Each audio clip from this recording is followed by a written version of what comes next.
সর্বতমঙ্গল রাধে বিনোদিনী রায়, বৃন্দাবনের বংশীধারী ঠাকুর কানাই।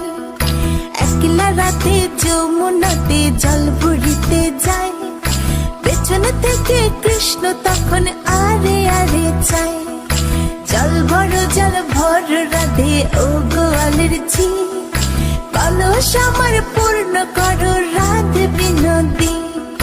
কালো মানিকে হাত পেতেছে চাঁদ ধরিতে চায়, বামনকে আর হাত বাড়ালে চাঁদের দেখা পায়। কালো কালো করিস নিলো গোয়ালের ঝি, আমায় বিধাতা করেছে কালো, আমি করব কি? এক কালো যমুনার জল সর্বপ্রাণী খায়, আরে কালো আমি কৃষ্ণ সকল রাধে চাই। এই কথা